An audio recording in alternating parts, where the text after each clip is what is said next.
아들과의 관계에서 어려움을 겪고 계신가요? 아니면 흔히 말하는 공감이 어렵게 느껴지시나요?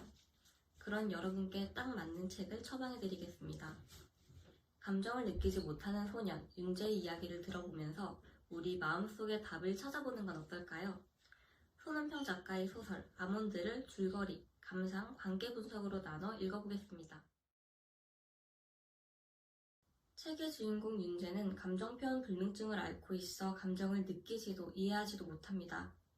그러나 윤재의 엄마는 그런 아들을 포기하지 않고 사회에 잘 녹아들 수 있도록 노력합니다. 그리고 할멈도 마찬가지로 윤재를 사랑해주고 아껴주었습니다.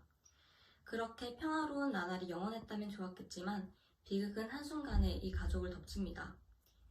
윤재의 생일이었던 크리스마스 이브날 윤재의 엄마와 할멈은 묻지마 살인의 피해자가 됩니다. 할멈은 현장에서 돌아가시고 엄마는 식물인간이 되어 깨어나지 못합니다.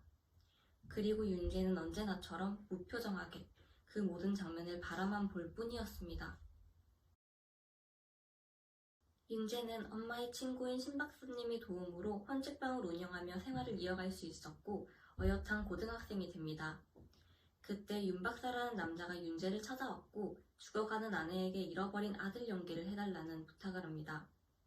윤 박사의 아내는 윤재를 만난 후 윤재가 자신의 아들이라고 생각하고 편한 마음으로 눈을 감습니다.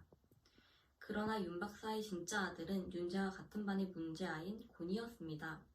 둘은 장례식에서 마주쳤고 자신 행세를 한 사람이 윤재인 걸 알게 된 곤이는 윤재를 괴롭히게 됩니다. 곤이는 윤재를 계속해서 괴롭혔지만 윤재는 어떤 두려움도 감정도 느끼지 못했기에 곤이가 바라던 반응을 해줄 수 없었습니다. 하지만 둘은 너무나 다른 서로에게 호기심을 느끼게 되었고 곤이가 윤재의 헌책방에 자주 찾아오면서 둘은 조금씩 친해져 갑니다. 이후 곤이의 정반대 지점에 서 있는 아이인 도라가 등장하게 되는데요. 도라는 부모님의 반대를 무릅쓰고 육상선수라는 꿈을 향해 나아가는 아이입니다. 윤재는 꿈을 가진 도라를 궁금해하고 도라는 그런 윤재에게 내면을 들여다보는 법을 알려줍니다. 도라 또한 처음으로 자신에게 달리는 이유를 물어봐준 윤재에게 호감을 느끼게 됩니다. 윤재는 도라와 가까워지면서 처음으로 이성적인 감정을 느낍니다.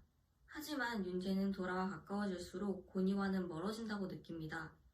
특히나 곤이는 같은 소년원 출신인 철사영을 더 동경하며 그를 닮아가고 싶어하고 점점 더 폭력적으로 변합니다. 곤이는 학교에서 수학여행 회비를 훔쳤다는 누명을 쓰게 되고 반의 누구도 곤이를 믿어주지 않았습니다. 화가 난 곤이는 교실에서 소리를 지르고 물건을 던지며 서툰 방식으로 분노를 표현합니다. 윤 박사가 곤이의 말은 들어주지도 않고 학교에 돈을 배상해주자 곤이는 가출을 결심하고 철사영을 따라 사라집니다. 그 사실을 알게 된 윤재는 곤이를 찾으러 나섭니다.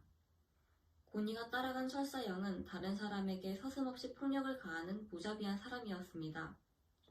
곤이를 구하러 온 윤재를 보고 철사영은 곤이에게 칼을 쥐어주며 윤재와 싸우라고 강요합니다. 끝내 곤이는 윤재를 찌르지 못했고 철사영은 직접 윤재를 찌릅니다.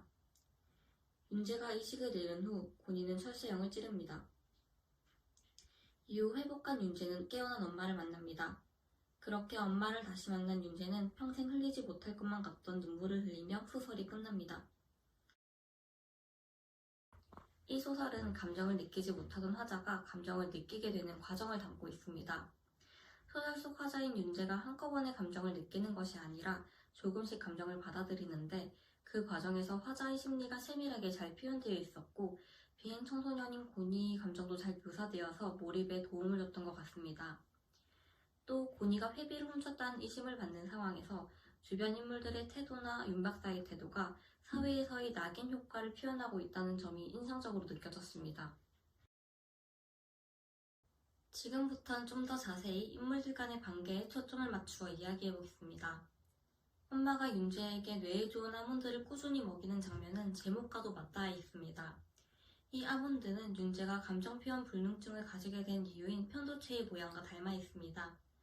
물론 아몬드가 감정표현 불능증을 직접적으로 낫게 해주진 않지만 그럼에도 아몬드를 꾸준히 먹인다는 것은 윤재를 포기하지 않는 엄마의 의지를 보여주고 있습니다. 이러한 엄마의 노력과 사랑은 윤재가 이후 고니와 도라를 만나며 형성되는 관계에 긍정적인 영향을 미쳤습니다. 이번에는 윤재와 고니의 관계에 대해 이야기해 보겠습니다. 윤재와 고니, 두 사람은 온도의 끝과 끝에 서 있는 인물입니다. 윤재가 0도에 서 있는다고 한다면 고니는 100도에 서 있는 아이입니다. 고니는 감정 표현에 서투르고 때문에 주변 사람들에게 피해를 주기도 합니다. 그러나 윤재는 자신과 달리 서슴없이 감정을 표현하는 고니를 이해하기 위해 노력하며 공감하는 법을 배웁니다. 나는 세상을 조금 더 이해하고 싶었다. 그런 의미에서 내겐 고니가 필요했다. 서로 너무 다른 두 사람이었지만 그 차이가 두 사람을 더 성장시켰습니다. 주인공 윤재는 타인을 이해하거나 공감하지 못하는 인물입니다. 윤재의 주변 사람들은 모두 그런 윤재를 괴물이라고 취급했습니다. 하지만 그렇다고 우리가 하는 공감은 진짜 공감일까요? 대부분의 사람들이 느껴도 행동하지 않았고 공감한다면서 쉽게 잊었다. 내가 이해하는 한 그건 진짜가 아니었다. 우리는 연민과 동정에 기댄 공감이 아닌 한 발짝 더 나아가 진심으로 상대를 이해해보려는 노력을 해야 한다고 생각합니다. 그렇게 조금씩 노력하다 보면 공감에 대한 답을 찾을 수 있지 않을까요? 오늘의 처방은 여기까지입니다. 감사합니다.